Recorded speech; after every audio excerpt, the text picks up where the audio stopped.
Reels, kembali lagi bersama kami. Saya Roni Mautuka. Saya Hasni Hoja. Kami berdua adalah host yang akan memimpin seluruh rangkaian acara podcast dari awal sampai akhir. Ya, teman-teman di rumah, sekedar informasi, narasumber kita hari ini mungkin sudah tidak asing lagi bagi warga SMA Negeri 2 Kota Kupang. Dan yang saya dengar-dengar, narasumber kita hari ini didatangkan langsung dari Korea. Beliau lahir di Korea, besar di Korea, dan juga belajar di Korea. Bukan begitu, Kak Hasni? Enggak seperti itu, Kak Roni. Oh. Yang benar itu, narasumber kita merupakan salah satu guru yang mewakili Indonesia untuk melakukan pertukaran guru di Korea Selatan. Oh alah, saya pikir orang asli Korea yang datang ke SMA Negeri 2 Kota Kupang. Baik, tanpa menunda-nunda waktu lagi, mari kita undang narasumber kita, Pak Ivan Rahas.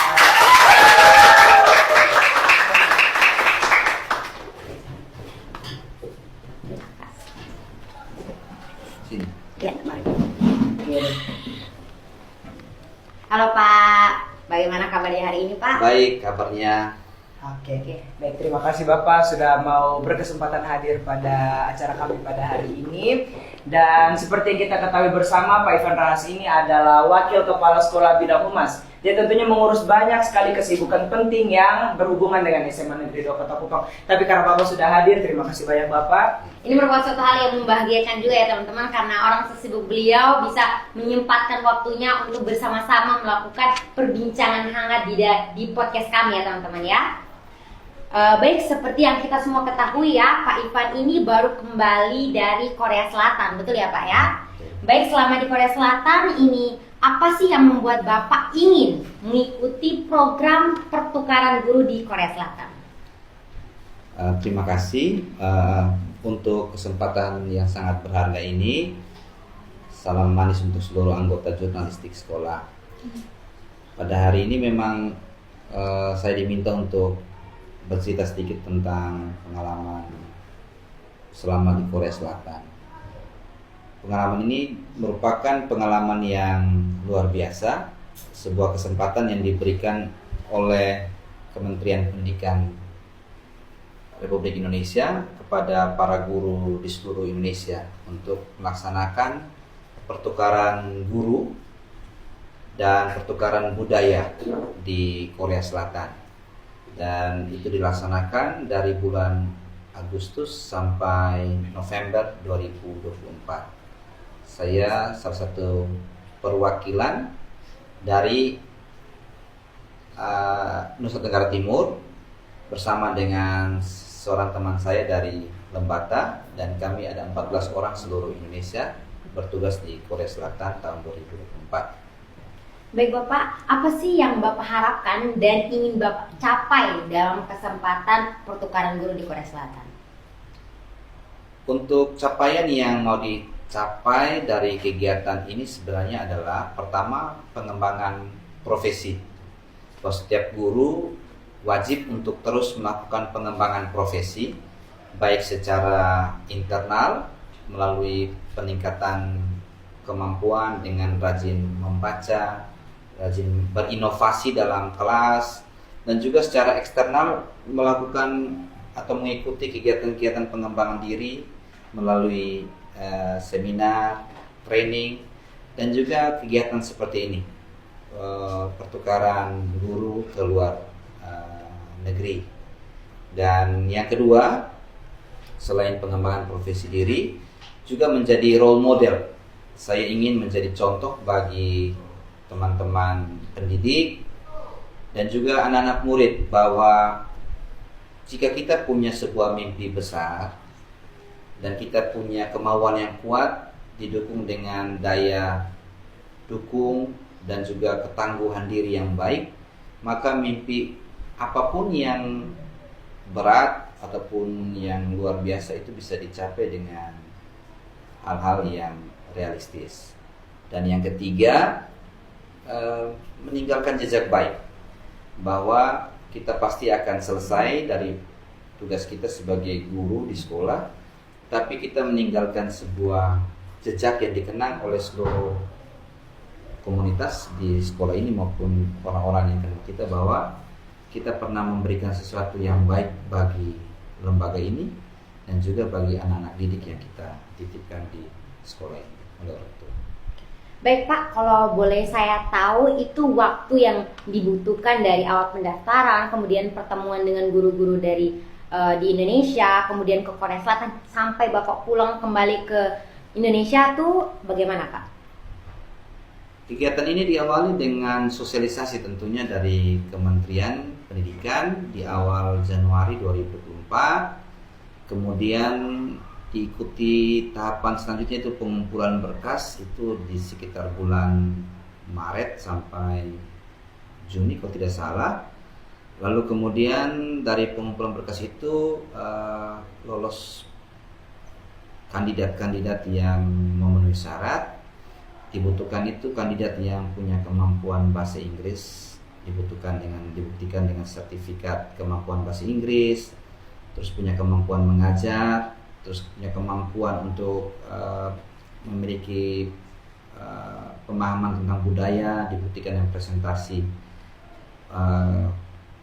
budaya-budaya yang lokal yang dibawa pada saat ujian, dan juga kemampuan untuk berbicara depan publik. Nah, itu juga dibuktikan dengan pengumpulan beberapa dokumen-dokumen seperti karya tulis dan lain-lain. Dan setelah seleksi administrasi kami lolos, ada 50 orang. Itu mengikuti seleksi tahap pertama. Itu kita melakukan uji bahasa Inggris, terus diikuti dengan performance budaya dan juga wawancara bersama dengan tim panel yang disiapkan oleh Kementerian Pendidikan di Jakarta pada saat itu. Setelah lolos tahap berikut, kami masuk ke tahap wawancara internal. Kami ada sekitar 20-an orang yang lolos terakhir untuk wawancara bersama dengan tim panelis. Itu presentasi dan wawancara selama 1 jam. Setiap peserta menyajikan tentang persiapan kita ketika dipercayakan ke Korea Selatan. Dan dari hasil itu pada bulan Agustus terseleksilah 14 orang yang mewakili Indonesia ke Korea Selatan. Dari 14 orang ini kami kemudian diundang untuk pre-training di Jakarta selama 1 minggu di awal Agustus. Kemudian setelah itu kami berangkat ke Korea Selatan di pertengahan Agustus. Sesampai di Korea Selatan pun kami masih 1 minggu di Seoul bersama dengan APSEU.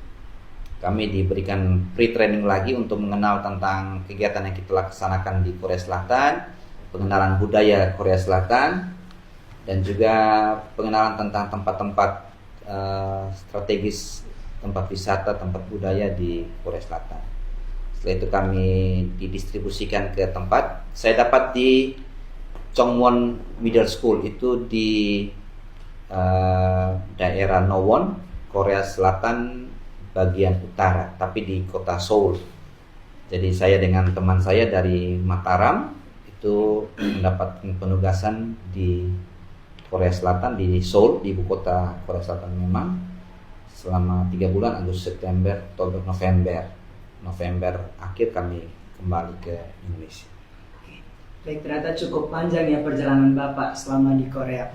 Baik Pak, apa sih sebenarnya perbedaan mendasar tentang sistem pendidikan yang Bapak rasakan selama berkesempatan berada di Korea dan juga selama pengalaman Bapak mengajar di Indonesia? Paling mendasar sebenarnya itu terletak kepada pengembangan sumber daya manusia, bahwa sistem pendidikan kita dengan Korea Selatan tidak terlalu berbeda jauh, tapi bagaimana tercipta sebuah situasi, sebuah kondisi di mana pengembangan sumber daya manusia itu menjadi sebuah prioritas utama di Korea Selatan. Bahwa untuk menjaga mutu pendidikan, mereka lebih mengoptimalkan kepada bagaimana setiap siswa diberi kesempatan yang begitu luas untuk melaksanakan pengembangan pendidikan, baik pendidikan di sekolah maupun di luar sekolah. Yang kedua, disiplin, bahwa dibanding dengan tingkat disiplin kita di sekolah kita misalnya dengan di Korea Selatan, ada sebuah perbandingan yang sangat signifikan, bahwa mereka tidak mengenal sistem punishment, tidak mengenal sistem kekerasan terhadap anak, tapi disiplin itu sudah datang dari rumah masing-masing, bahwa orang tua menanamkan pentingnya mutu pendidikan, mutu diri anak itu dimulai dari diri sendiri. Anak mulai mendisiplinkan diri dari bagaimana mereka mengatur jam belajar mereka, jam mereka ke sekolah, dan jam mereka selama di sekolah pun mereka sangat tertib, dari masuk terus sama proses dan pulang ke rumah juga mereka sangat tertib sekali. Dan yang terakhir itu tentang budaya membaca. Kita jarang melihat anak-anak di Korea Selatan itu berkutat dengan handphone dalam durasi jangka waktu yang panjang. Berbeda dengan kita di sini, bagaimana kita melihat anak sekolah, usia-usia kita di sekolah ini cenderung awet dengan menonton handphone berjam-jam, bahkan cenderung adiktif. Sedangkan di Korea Selatan sendiri mereka memanfaatkan handphone itu hanya pada situasi tertentu. Dan bagi saya ini merupakan sebuah pembelajaran sangat baik, bahwa budaya tentang mutu itu ditunjang dengan perilaku dan daya dukung dari orang tua itu sendiri juga sangat penting. Baik Bapak, pastinya selama berada di Korea Selatan pasti ada saja kendala-kendala selama berada di sana. Apa saja sih Pak tantangan terbesar yang Bapak alami dan bagaimana Bapak mengatasi tantangan tersebut? Tantangan yang pertama itu adalah bahasa. Bahwa setiap orang yang mau keluar dari kehidupan di lingkungannya dan mau bergerak ke lingkungan baru, tentu dia apalagi ke luar negeri, kita harus menguasai minimal bahasa yang ada di daerah tersebut. Dan Korea Selatan ini memang memiliki bahasa sendiri dan sistem penulisan juga sendiri, Hangul ya. Kami memang dibekali dengan bahasa Inggris. Rata-rata yang berangkat ini adalah guru-guru yang punya kemampuan bahasa Inggris yang sangat bagus. Tapi di Korea Selatan sendiri kita tidak berhadapan dengan anak murid atau guru yang familiar dengan bahasa Inggris. Mereka sangat mencintai dan sangat loyal dengan bahasa Korea, dan seluruh kehidupan mereka itu 100% menggunakan bahasa Korea dan penulisan dengan menggunakan alfabet Hangul. Nah, itu yang membuat kami awal-awal sangat kesulitan beradaptasi dengan situasi kondisi di Korea. Yang kedua itu berkaitan dengan cuaca. Korea Selatan itu waktu kami berangkat memang masih musim panas, tapi selang masuk September, Oktober itu sudah mulai musim dingin, di mana kita di Kupang terbiasa dengan cuaca sekitar 36-37 derajat Celcius. Ya, mentok-mentok dingin tuh turun di 30, 28, 29 ya. Tapi di Korea kita bisa berhadapan dengan situasi suhu yang di bawah 0 derajat, kadang sampai 1 derajat atau minus 1 derajat, 2 derajat. Sangat dingin dan sangat ekstrim memang itu kondisinya di sana. Yang kendala ketiga itu makanan. Orang Indonesia ini kan memang berkaitan dengan makanan ini satu kendala yang sangat penting, di mana budaya makan kita di Kupang dengan pola makan, dengan jenis makanan yang sangat berbeda dengan di Korea Selatan. Kendala yang keempat, banyak kendala yang banyak. Kalau tapi semua kendala itu sebenarnya tidak menjadi tantangan besar kalau kita punya sebuah niat yang baik. Niat itu adalah bagaimana kita mengambil sesuatu yang berharga di Korea Selatan dan bisa bawa pulang ke Indonesia. Itu. Baik. Tentunya selama berada di Korea Selatan banyak sekali pengalaman berkesan yang Bapak rasakan. Bolehkah Bapak ceritakan bagi kami sedikit apa sih pengalaman yang tersimpan dalam hati Bapak yang tidak bisa Bapak lupakan selama berada di Korea Selatan? Di Korea Selatan itu kita mendapatkan anak-anak sekolah usia-usia SMP yang saya ditugaskan di tempat itu, tapi punya daya juang yang melebihi anak-anak SMP, SMA, bahkan kuliah ya di Indonesia. Di mana mereka itu mulai bersekolah itu sekitar jam 8 pagi. Mereka bisa bertahan di sekolah itu sampai jam 6, bahkan sampai malam, anak-anak di Korea Selatan. Kami mulai sekolah itu jam 8, kami sudah ke sekolah itu sekitar jam 7. Anak-anak sekitar itu datang ke sekolah, terus mereka itu belajar. Memang di sana sudah sama seperti kita ya, ada makan siang gratis ya. Mereka disiapkan makan siang.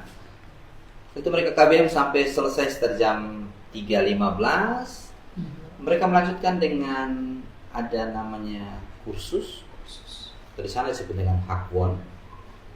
Mereka lanjut itu dari jam 3, jam 4 itu sampai ada jam 8 malam, bahkan yang paling telat itu sekitar jam 11-12 malam. Itu baru mereka kembali ke rumah.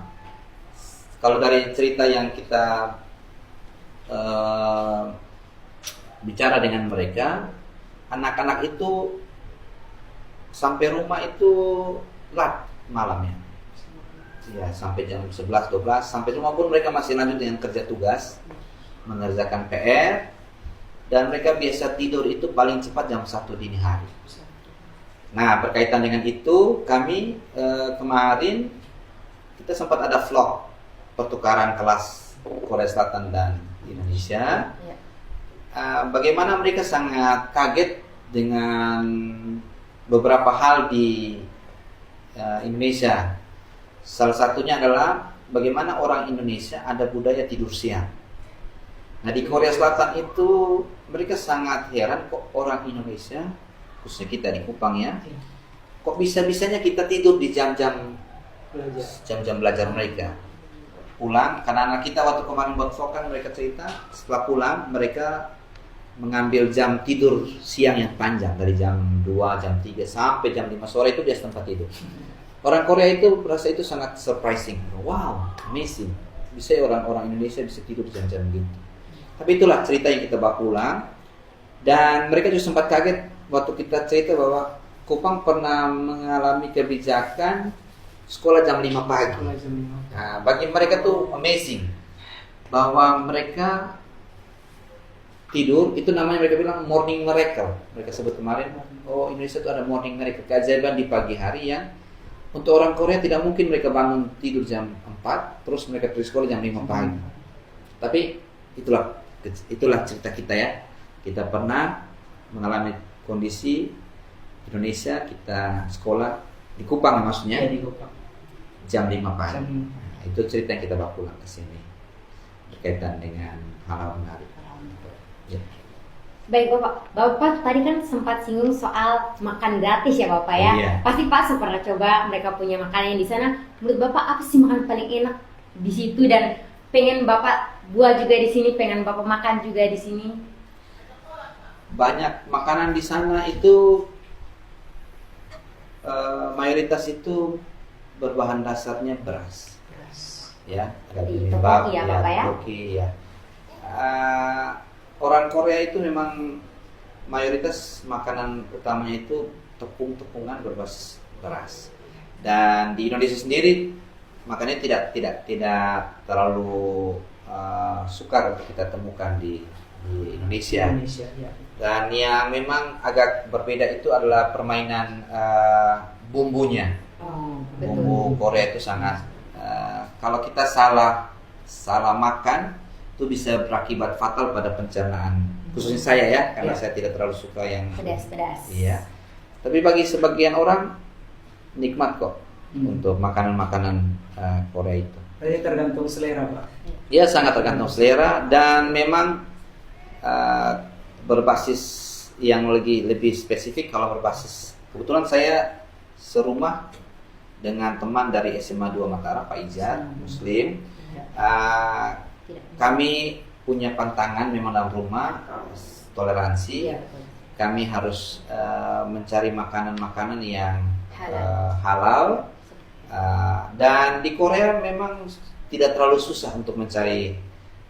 Memang walaupun agak jauh, kami harus ke tempat. Kalau kami di Korea Selatan, di Seoul itu sering ya tiap minggu kami harus, teman saya ini kan Muslim, dan ada satu tempat ibadah untuk agama Muslim itu di Itaewon, ada masjid besar, masjid raya di Itaewon, dan saya selalu menemani teman sholat dan juga berbelanja kebutuhan mingguan kami di Itaewon. Di sana ada tempat-tempat khusus yang menyiapkan makanan halal untuk warga negara yang beragama Islam. Ya. Untuk makanan sih tidak terlalu besar. Kalau saya boleh tahu ya Bapak, sebelum Bapak ke Korea Selatan ini, Bapak suka tidak nonton film Korea Selatan, drama-drama? Atau mungkin musik-musiknya begitu? Musik-musik idol-idolnya, seperti itu? Kalau saya memang tidak pernah punya mimpi ke Korea Selatan. Tidak pernah terpikirkan? Tidak pernah berpikir bahwa suatu saat saya ke Korea Selatan. Saya tipikal orang yang suka dengan tantangan baru. Tantangan itu kan muncul ketika seleksi ini terbuka bagi guru-guru. Itu pertama, guru. Yang kedua, guru yang punya kemampuan bahasa Inggris. Ketiga, guru dengan range umur maksimal 45 tahun. Terus guru yang punya kemampuan adaptif yang tinggi dengan situasi kondisi di luar negeri. Saya tidak berpikir bahwa saya akan sampai di Korea Selatan. Paling nonton drama Korea suka, tapi tidak doyan, tidak sampai terlalu mendalam. Fanatik amat. Demikian juga dengan artis-artis Korea pun suka, tapi tidak fanatik. Anak-anak kita di sekolah ini ya. Iya. Baik Bapak, apakah Bapak di sana itu mendapatkan kesempatan untuk mengajar? Kalau saya boleh tahu? Kami di sana itu memang pertukaran guru untuk melaksanakan pengajaran. Jadi tugas mengajar kami itu berkaitan dengan bagaimana kita melaksanakan pengajaran budaya dan bahasa Indonesia di Korea Selatan. Jadi kita tidak mengajar mata pelajaran kami di Indonesia seperti yang kita mengajar Indonesia, tapi lebih kepada melaksanakan pengajaran bahasa Indonesia dan budaya Indonesia di Korea Selatan. Jadi Bapak memperkenalkan budaya-budaya kita ke siswa-siswi di sana. Budaya dan juga bahasa. Bahasa. Budaya itu kami kemarin, karena kita tidak terlalu panjang durasinya, kalau kami saya dan Pak Ijar kemarin itu pertama memperkenalkan bahasa pertama, kedua itu memperkenalkan tentang tarian Indonesia, terus kami memperkenalkan tentang alat musik, kami juga memperkenalkan tentang makanan khas Indonesia, kami juga memperkenalkan tentang jenis-jenis pakaian adat dan tenunan yang pola-pola tenunan yang kita Indonesia, dan juga tentang pola hubungan kekeluargaan Indonesia. Dan menariknya itu kan kami ini walaupun kita mengajar tentang Indonesia dan budaya Indonesia di Korea Selatan, tapi kita ini merupakan bagian dari program pemerintah Korea Selatan dan Indonesia tentang Global Citizenship Education. Bagaimana pemerintah Korea dan Indonesia membuka peluang seluas-luasnya kepada pihak luar untuk memberikan pendidikan kepada warga negara, baik kita yang ke Korea, orang Korea yang ke Indonesia, bahwa kita bisa menciptakan generasi muda, output kita yang punya pemahaman global yang baik. bahwa kita bisa hidup bersama dengan orang-orang dari negara manapun dengan damai, dengan toleran, dengan menghargai perbedaan-perbedaan yang ada di masing-masing negara. Contoh, orang Korea tidak terlalu familiar dengan pandangan agama. Iya, betul. Jadi itu sangat baik ketika contoh saya, Katolik, Ya. teman saya, Pak Ijar, itu agama Islam. Bagaimana kami masuk ke lingkungan komunitas orang Korea yang tidak terlalu paham tentang agama. Di situ kami mengajarkan bahwa, contoh Pak Ijar itu, dia sebagai orang yang Islam, agama Islam, punya kewajiban-kewajiban agama.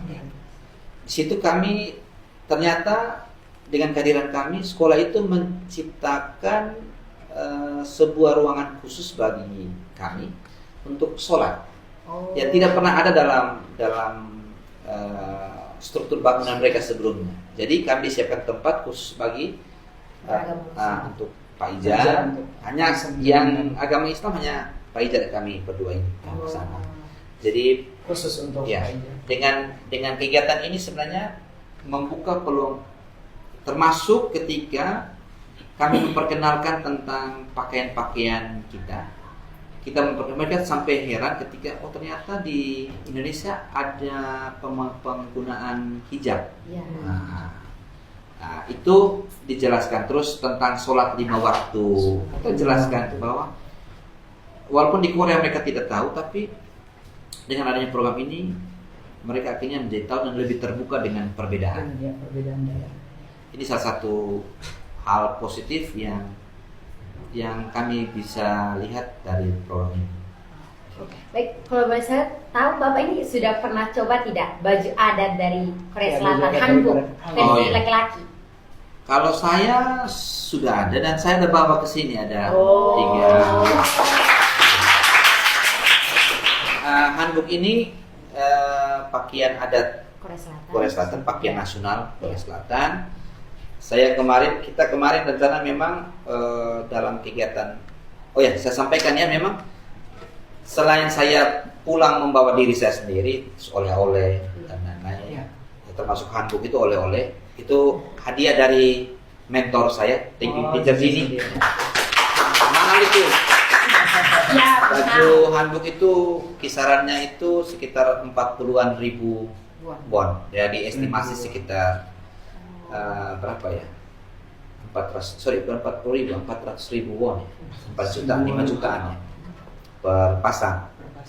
Nah, setelah itu kami juga membawa pulang program. Jadi perlu kami sampaikan bahwa minat itu kan tidak akan bisa tumbuh tanpa adanya peluang. Jadi kami dari setelah kembali dari Korea itu kita tetap konsisten, komitmen berhubungan dengan mentor kita di Korea Selatan, sekolah kita di Korea Selatan. Kita di SMA 2 ini ada melaksanakan program Korean Club. Nah, itu setiap minggu, setiap hari Rabu, dan sudah berlangsung selama 2 bulan. Dan setiap kegiatan itu kita laporkan ke Korea Selatan, Ke mentornya Bapak. ke mentornya teruskan ke Kementerian Pendidikan Korea Selatan. Dan mulai kemarin kita sudah melaksanakan kelas internasional. Kita ada pertukaran siswa. ide Pertukaran dari siswa maksudnya. Tapi masih online. Mudah-mudahan kalau Mendapat Tuhan kesempatan. berkenan, ada kesempatan bagus, ya Bisa bertemu secara offline. Kita berdoa sama-sama ya. Amin. Sesuatu yang dimulai dari hal-hal kecil pasti akan ada hasilnya ke depan. Ini juga saya pernah, ini juga anggota kita, Iya. Korean Club. Keren, Pak. Ada juga, kita ada sekitar berapa belas orang. Berarti semua program yang Bapak bawa ke sini langsung diawasi langsung oleh mentor Bapak yang berada di Korea. Ya, Ya. tentunya program ini kan tidak bisa dilaksanakan tanpa adanya komitmen dan juga dukungan. Khususnya saya berterima kasih khusus juga pada Ibu Kepala Sekolah, Ibu Dariana Magid, terima kasih banyak. Program ini, dan tentunya saya berangkat ke Korea Selatan itu karena atas rekomendasi pimpinan sekolah ya. bahwa sekolah itu akan jadi hebat, jadi bagus kalau punya pimpinan yang melihat potensi-potensi itu dan memberikan ruang bagi kita, ya. Sehingga seperti skills yang kita ini sekarang ini juga merupakan kebijakan dari Ibu Karyana Mage, dan tentu ini menjadi sebuah hal yang baik yang perlu kita sebarkan ya kepada teman-teman di luar sana yang menonton acara ini. Ini program-program terobosan yang dibuat oleh Ibu Diana sebagai pimpinan sekolah.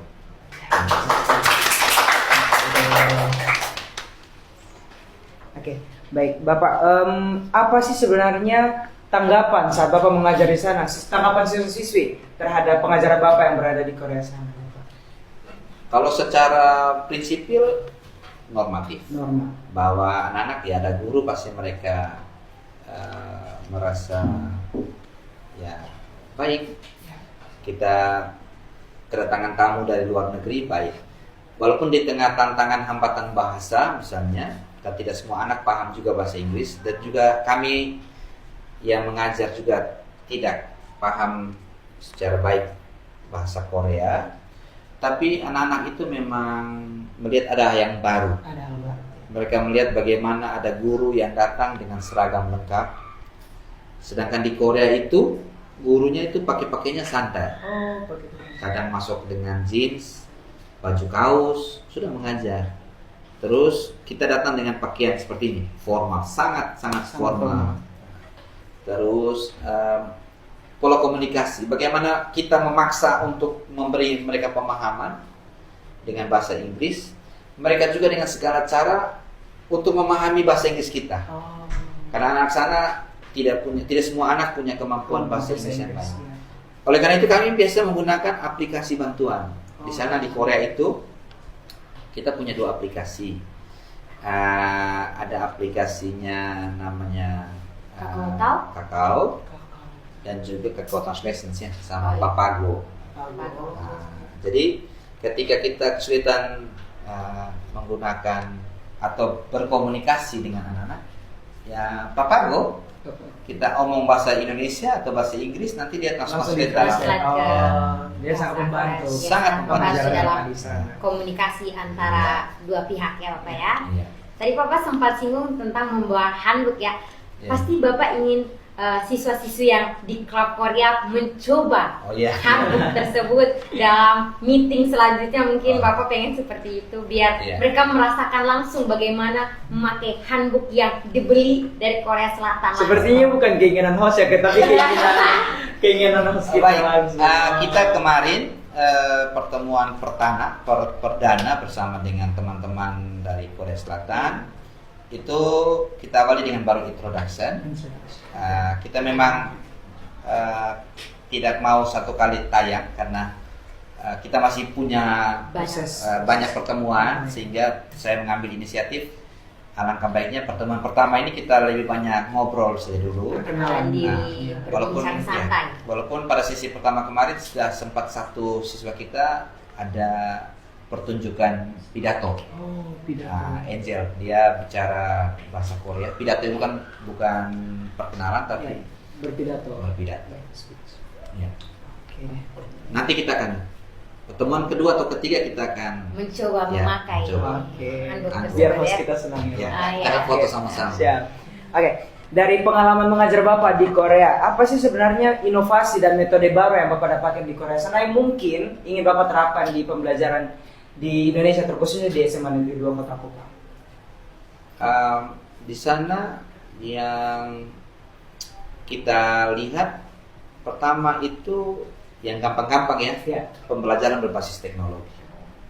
Bagaimana setiap kelas guru itu tidak lagi menggunakan pembelajaran. Ada memang 1-2 guru yang masih manual, masuk bicara terus tulis di papan.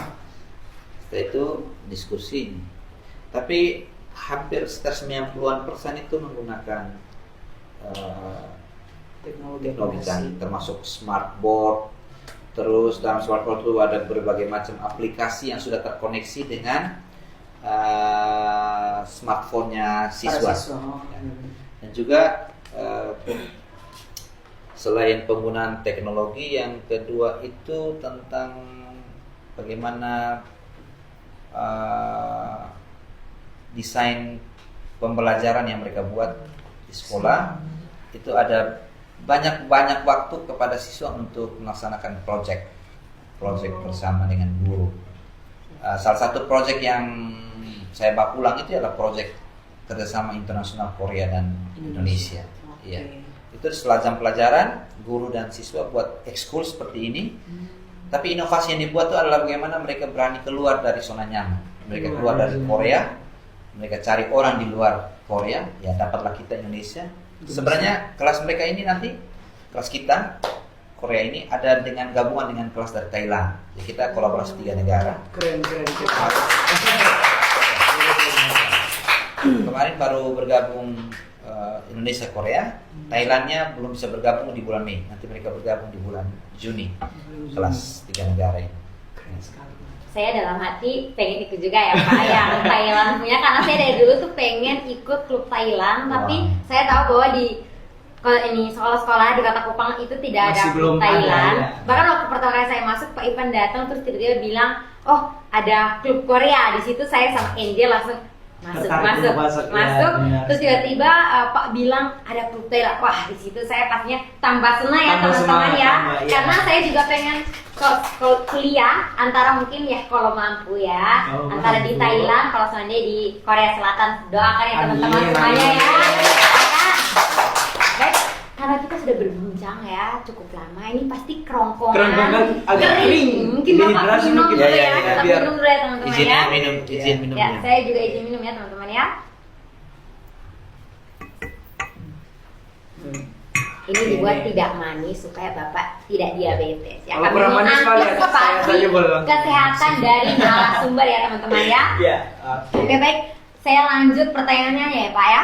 Ya. Apa sih Pak budaya paling kental dalam sistem belajar di Korea Selatan dalam hal positif yang ingin Bapak terapkan di Di Indonesia. SMA Negeri 2 Kota Kupang ya khususnya? Budaya membaca, Budaya Oh. membaca. Berliterasi ya. literasi. Bagaimana kita itu perlu banyak belajar dari orang lain, dari negara lain khususnya. Hal positif yang kita sekarang jarang temukan di ruang-ruang publik di Indonesia. Membaca itu jangan berpikir harus dalam kelas. Dalam berbagai kesempatan kami jalan-jalan, perjalanan pergi dan pulang, terus di touring-touring wisata kami bertemu dengan orang-orang Korea. Di saat-saat mereka ada jeda-jeda itu, budaya membaca itu sangat kuat. Beda dengan orang kita di sini, tidak punya waktu banyak untuk memegang buku, waktu untuk membaca. Buku itu kan bisa digital, bisa manual, Iya, bisa. betul. Bisa. Ya bisa secara fisik kita bisa pegang. Di sekolah pun bagaimana anak-anak menghabiskan banyak waktu ketika guru tidak masuk, contohnya itu bukan dengan membaca, tapi lebih banyak yang bercerita, main game. Di sana ada pengaturan tentang pemanfaatan handphone, di mana handphone itu ketika datang itu dikumpulkan, disimpan. Hak mereka untuk menggunakan handphone itu dibatasi oleh hak untuk belajar. Jadi ketika mereka belajar, mereka fokus dengan pelajaran. Setelah pulang, handphone dikembalikan oleh sekolah. Nah, yang paling penting dari itu adalah bahwa mereka punya target dalam pembelajaran. Punya target. Kita belajar kalau tidak punya target. Nah, Korea itu punya ada satu sistem yang sangat kuat dalam asesmen. Asesmen itu beda dengan kita asesmen di Indonesia, terutama kita di sekolah di sini, bahwa asesmen itu mengukur ketercapaian antara tujuan pembelajaran dengan proses yang sudah terjadi. Iya. Benar tidak bahwa dalam proses itu ada ketercapaian tujuan pembelajaran? Nah, itu diukur dalam asesmen. Ingin dibuktikan. Nah, mereka dalam sistem pendidikan mereka itu ketika mau ujian, kami mengajar kelas 3 SMP pada saat waktu-waktu terakhir kami pulang itu mereka akan mengadakan ujian akhir sekolah. Bahwa mereka hadir dalam kelas mendengar pelajaran tapi sambil belajar persiapan ujian. Jadi kami mengajar tapi mereka tidak fokus dengan pelajaran. Mereka lebih fokus untuk mempersiapkan ujian. Persiapan ujian. Poin yang kita ambil di sini adalah bahwa bagaimana target yang disampaikan oleh atau dicanangkan oleh pemerintah atau sekolah itu berjalan dengan baik. Bahwa Anda tidak belajar, Anda tidak bisa mempersiapkan dengan baik, konsekuensinya tidak lulus. Tidak lulus konsekuensinya. Di sana itu ada namanya budaya malu. Kalau kita di sini tidak sekolah tuh senang sekali, tidak naik kelas tuh senang sekali, atau bolos itu kita senang sekali, atau tiba-tiba izin, Pak izin saya sakit, itu senang sekali. Tapi di sana mereka punya budaya malu, budaya yang menjunjung tinggi kejujuran. Jadi kalau mereka salah, mereka malu sekali. Jadi tidak ingin berbuat hal Iya. buruk itu lagi. Sehingga kita tidak bicara tentang ujian yang kayak terkenal sekarang namanya sunnah misalnya, ujian akhir untuk kelas 3 SMA, karena saya mengajar di SMP. Tapi gambarannya hampir sama. Mereka itu belajar di sekolah plus ditambah dengan belajar di Hakwon itu akademik. Di bimbingan belajar itu hanya satu tujuannya, agar mereka bisa lulus di ujian-ujian seperti ini. Punya tekad yang besar untuk lulus. Ya, dan bukan saja tekad saja, tapi mereka punya budaya malu kalau mereka tidak lulus. Apalagi sistem pendidikan di sana ketat ya Bapak ya. Sangat, Bagaimana sangat, masuk ya. universitasnya itu sesulit itu. Jadi Iya. mereka berjuang belajar Untuk untuk kerja keras mendapatkan dan, ya. poin yang tinggi untuk bisa masuk ke universitas-universitas yang Yang mereka terkenal di ingin, Korea ya. Selatan. Baik Bapak, mungkin Bapak bisa memberikan sedikit motivasi atau wejangan untuk siswa-siswi SMA Negeri 2 Kota Kupang. Iya. Ya. Motivasi saya singkat. Jangan pernah berhenti belajar. Jangan pernah berhenti belajar. Tepuk tangan ya. Belajar itu bisa dari buku, bisa dari lihat perilaku guru ya. Guru ini kan orang tua yang ada di sekolah. Ya, orang tua kedua. Bisa juga dari cerita orang. Perluas.